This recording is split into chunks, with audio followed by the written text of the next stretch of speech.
Hi family, welcome to Law Shrine and family. Today we will discuss about general principles for grant or refusal of bail under section 437 CRPC. Before that we need to understand there are two types of offenses categorized in CRPC. जो offenses हैं वो दो category के होते हैं, that is bailable and non bailable. Bailable में bail जो है वो as a matter of right मिल जाती है, but there are certain other offenses जिसमें bail as a matter of right नहीं मिलती, but it depends on the discretion of the court and on the circumstances of the case कि उसको bell मिलेगी कि नहीं मिलेगी. बट उसमें we need to convince the court कि उसको बेल क्यों दी जानी चाहिए, in what circumstances it is okay to give the bail, and it totally depends on the court, on the discretion of the court. So these certain principles are given under section 437 of CRPC. So I would be talking broad principles which emerge out for grant or refusal of bail under section 437. The first one is bail generally should not be refused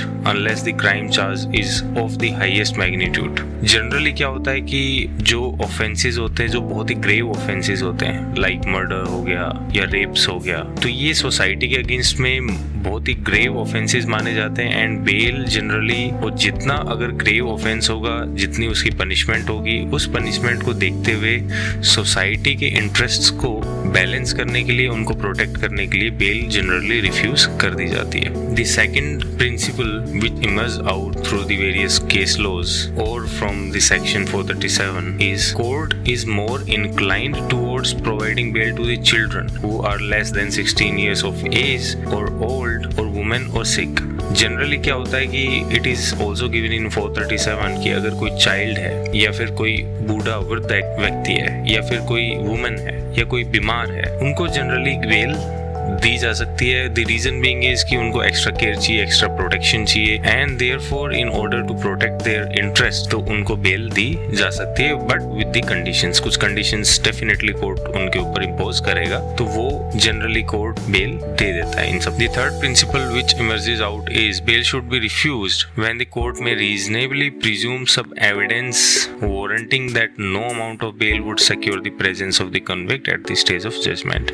meaning thereby कि अगर उसकी presence से secure नहीं कर पा रहे, अगर general जो कंडीशन होती है बेल की वो ये होती है कि जो अक्यूज्ड है वो हर दिन जब भी उनको बुलाया जाएगा डेट ऑफ हियरिंग पे या for the proceeding any other proceeding, तो वो वहाँ पे प्रेजेंट रहेगा. अगर ये एंटिसिपेशन है कि कोई भी चीज सिक्योर नहीं कर सकती एंड वो भाग जाएगा या फिर आएगा नहीं, तो कोर्ट जनरली इस केस में क्या करता है, रिफ्यूज कर देता है. Then fourth one is bail should be refused if the course of justice would be thwarted by the person who seeks the benignant jurisdiction of the court to be freed for the time being. Generally क्या होता है कि जो bell दी जाती है वो दी जाती है to secure the interest of the accused also, to balance between the interest of the accused and the society. लेकिन वो इस चीज को अगर abuse करने लग जाता है एंड वो जो proceeding चल रही है, prosecution चल रहा है या justice system जो चल रहा है, justice का जो procedure चल रहा है, उसी को ही अगर रोकने की प्रयास करे या influence करने का प्रयास करे,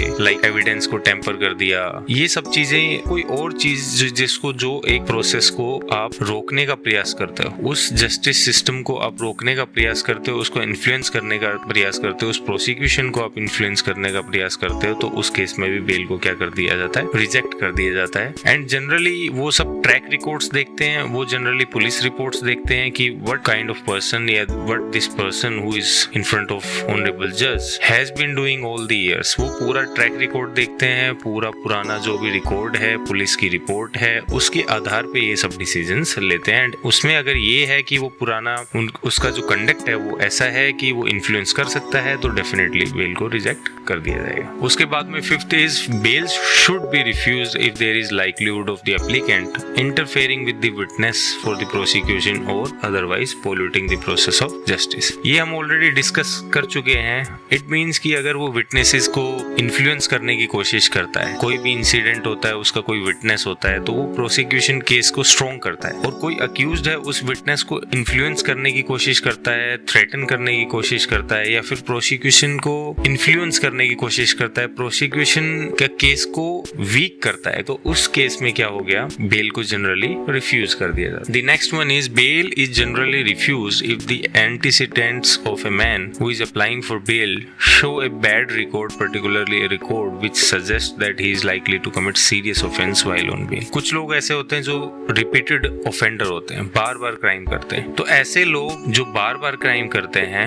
उस केस में क्या होता है कि बेल जनरली रिफ्यूज कर दी जाती है ऑन द ग्राउंड दैट इसने इतनी बार ऑफेंसेस किए हैं, तो अगर ये बेल पे जाएगा तो फिर से ऑफेंस करेगा। तो बेल दी जाती है to secure the interest of the accused, कि उसका फ्रीडम मेंटेन रहे, लेकिन उसको मिसयूज करने वालों को बेल बिल्कुल नहीं मिलेगी। और उसी ग्राउंड पे ये भी है कि अगर वो उस बेल को मिसयूज करेगा और बाहर जाके अगर ऑफेंसेस करने का ट्राई करता है, या फिर उसका रिकॉर्ड ऐसा शो करता है कि वो कर सकता है, तो बेल जनरली रिफ्यूज कर दी जाती है। The next one is bail is generally be refused if that person is habitual offender. Habitual offender अगर कोई है, बार बार क्राइम कर रहा है, उसका रिकॉर्ड ऐसा है कि वो बार बार क्राइम करता है, ऑफेंस कमिट करता है, तो उसको जनरली बेल रिफ्यूज कर दी जाती है। और इसमें पर्टिकुलरली कुछ ग्राउंड भी दिए हुए हैं कि अगर ऐसा ऑफेंस कोई किया है जिसकी सजा 7 या 7 साल से ज्यादा है, और वो उस केस में एक बार उसको कन्विक्शन मिल चुका है, उसको सजा सुना दी गई है, तो क्या होगा, बेल जनरली भी रिफ्यूज्ड। या फिर कुछ ऐसे क्राइम होते हैं जो ग्रेव ऑफेंसेस नहीं होते,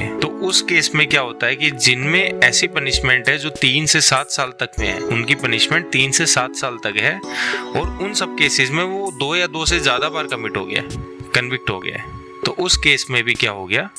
आपके बेल रिफ्यूज कर दी जाती है। और ये सभी रिकॉर्ड्स आपके सामने लाए जाते हैं, कोर्ट के सामने लाए जाते हैं। जब बेल एप्लीकेशन लगती है तो जो अपोजिट काउंसिल है वो सब भी फैक्ट्स बताता है, पुलिस भी फैक्ट्स बताती है, तो उस केस में ये सब चीजें लाई जाती हैं कोर्ट के सामने। एंड अगर ऐसी कुछ बात है कि वो प्रीवियस कन्विक्टेड है, या फिर सीरियस ऑफेंडर है, या हैबिचुअल ऑफेंडर है, तो फिर बेल क्या कर दी जाती है, कैंसिल कर दी जाती है। तो generally these were the principles जो 437 सीआरपीसी में दिए गए हैं फॉर द ग्रांट और refusal of bail, and these are the principles which are also followed by the courts and reiterated a number of times by the honorable courts in order to grant or refuse the bail. Therefore, to sum up, the court has to decide whether to grant or reject the bail in the light of specific and general principles given under 437. It is totally up to the court whether to grant or reject the bail in the light of the circumstances in each particular case. जो भी circumstances होते हैं उसी के आधार पे ही court decide करती है कि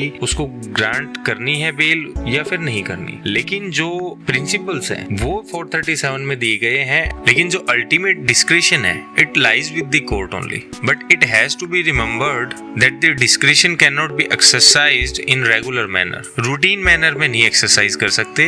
with in the specific principles given under 437 and in the light of the circumstances, जो रीजनेबल है या फिर जो नेचुरल जस्टिस को सपोर्ट करता है, उसी के आधार पे ही बेल ग्रांट या रिजेक्ट कर सकते हैं, but the ultimate discretion lie with the courts. I hope आपको ये वीडियो पसंद आई होगी। प्लीज शेयर करिए, सब्सक्राइब करिए। Thank you.